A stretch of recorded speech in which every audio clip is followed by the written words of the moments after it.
Day, everybody. My name is Ted Lee, and my presentation today is about picks and shovel. The 19th century gold mining scam versus the 21st century gold mining scam. How to build wealth in the 21st century. So a bit about me. There's a bit about my background. Now, I've gone through the School of Hard Knocks, been a soldier age 20, Nobel Peace Laureate. People don't believe me. I says, just look up the Nobel Peace Prize, who won it in 1988. Former deep sea diver. I also do parachuting, computer programmer, investor, licensed financial investment funds advisor, real estate landlord investor, and I still keep my JOB. What do I mean by JOB? Just over broke.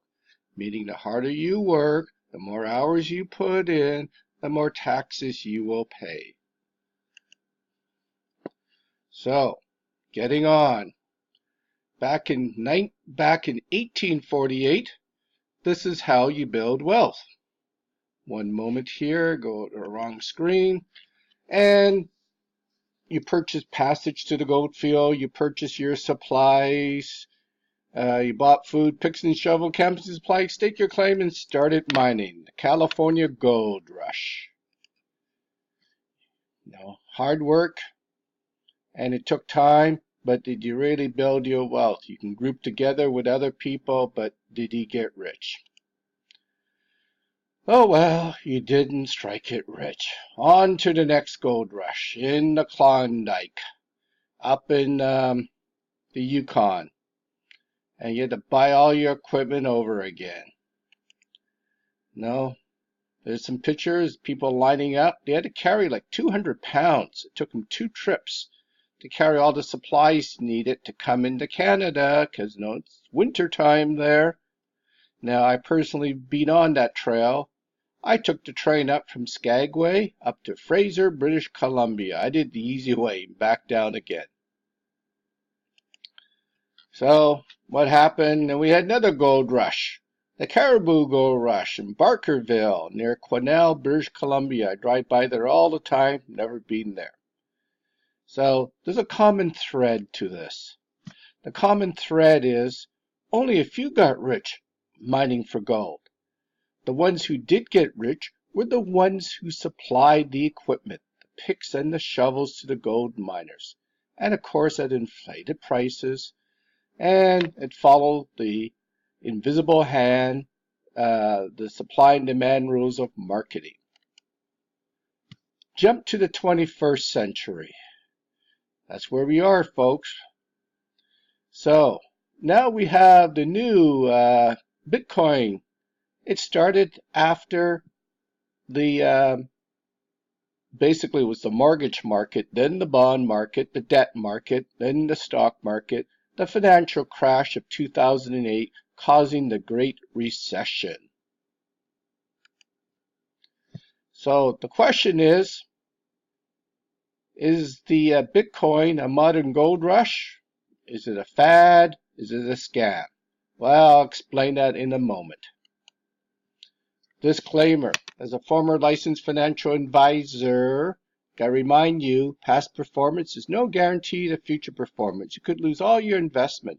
Only invest with money you can afford to lose. Seek professional advice from a licensed financial advisor with errors and omission insurance in case you need to make a claim. And that's not me, so don't come to me anymore. I'm not a licensed financial investment fund advisor. Report all your income to federal, provincial, state, and local government so you can pay your taxes on it.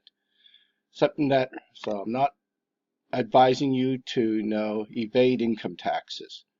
Ronald Reagan taught me this one: trust but verify.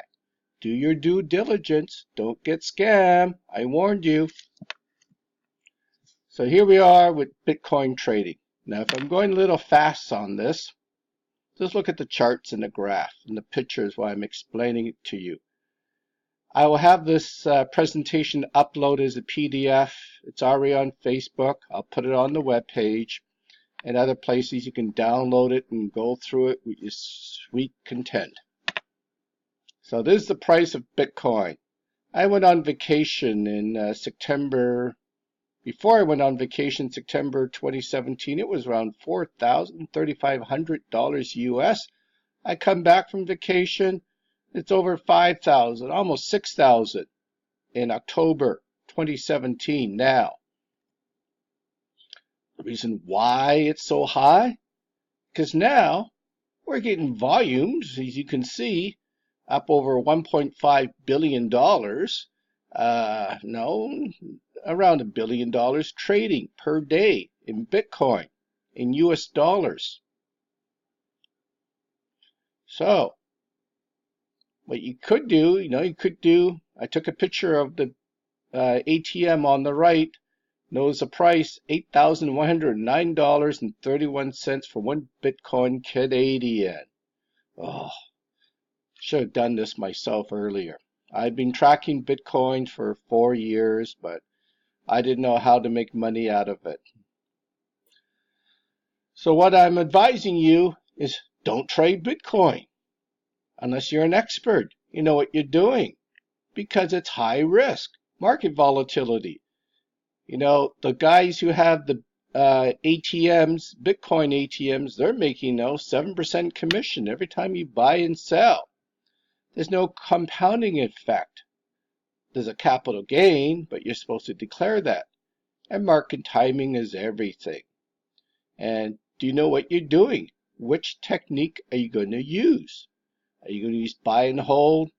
Are you into technical analysis? You know what the golden triangle is? Do you have some secret inside information from your friend? No, it's going to tell you. Or you're going to practice, just like on the penny stock exchange, the pump and dump method? Or is someone pumping you and dumping their Bitcoins, after the public buys in? No, where else can Bitcoins go? Just like stocks, they normally go down. Well, another way, you could get into Bitcoin mining instead of, which is less risky, I must admit that. So I looked into this myself because I just spent over $10,000 in solar panels. The payback period in British Columbia is a long time because power is so cheap. So then I turned the problem around. Well, gee, if we got cheap power here, I should get into Bitcoin mining. I did a bit of research. Look at the equipment you got to have. You got to know about networking. Well, myself, I do have a technical background. I know about Linux. I'm a Cisco certified network associate. You got to learn about Antminers, ASIC computers. They do the specialized computer. What does ASIC stand for? Application Specific Integrated Circuit, or integrated computer, an S7, S9.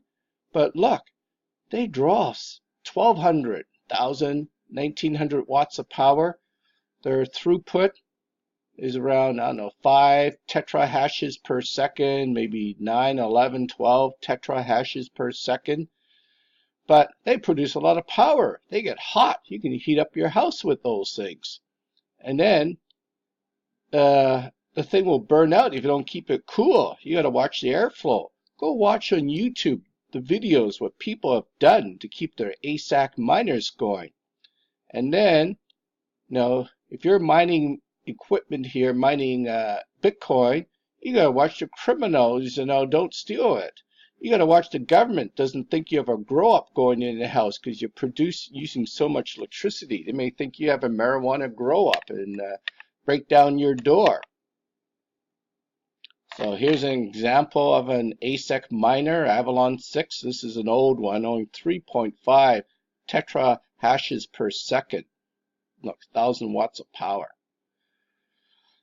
So, but the problem with mining I look into, the more people do mining, the more people that use Bitcoins, the longer the blockchain becomes, the more power you require to process the blockchain. And whoever processes it correctly first gets rewarded. And it has to be verified by other people. So these are the people you're going to be going against. I know a lot of people are doing it worldwide. And this is where the mining is. And pay attention there. Big Club Network at 3.2%. So what I'm proposing that you get involved, if you're going to get involved in making Bitcoin or doing the Bitcoin business, that you go to one of these websites, whatever language you want. Here's the ones for English: tedlee.biz, tessalee.ca, or tedlee.technology.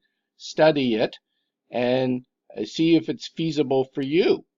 Because I determine the best way to do it is to do crowdfunding, and that pool your money together with other people and buy yourself a Bitcoin miner, or buy yourself a share. These Bitcoin miners, the latest ones, are around $4,000 US, but they're sold on eBay and Amazon, so they can go as high as $6,000. And it may not be profitable. That's the catch, because you're going to pay a lot of money for electricity. So, like I said, this presentation will be posted. You can go on and read it later. Just go know the Big Club Network does have a plan, and you can get compensated. And there's a bit of it right there. No, they told me in class don't read everything on the screen, but you can reference it later on. So make it short. No, picture's worth 1,000 words. You can pick yourself from 3 pools. 500. This is US dollars, of course. And that, you can get involved as low as $500, 1,000, 2,000. You got these things mining yourself.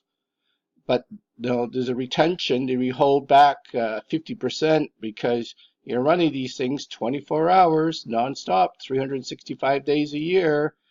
They're only guaranteed to last, for 1,000 days or so. And then you got to get some new equipment, becomes obsolete. So that's why they hold back some money to buy new equipment to pay the administration costs and electric power and the cooling bills. So there's some more bonuses here. Got more, didn't want to go into them in this PowerPoint.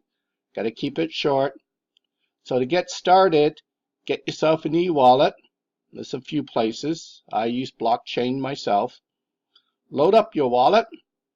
I had to go to an ATM or find somebody, do a face-to-face transaction, because you're going to trade money for Bitcoins. You want to make sure it gets done so you don't get scammed.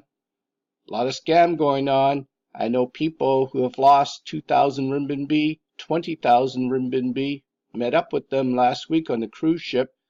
They call it B2B in China. It says don't get involved. It's risky. They got scammed. So then you go to a pick and shovel page. There's an example. You can sign up there. tedlee.biz, tessalee.ca, tedlee.technology. And for those who they prefer Chinese, you can go to tedlee.xyz,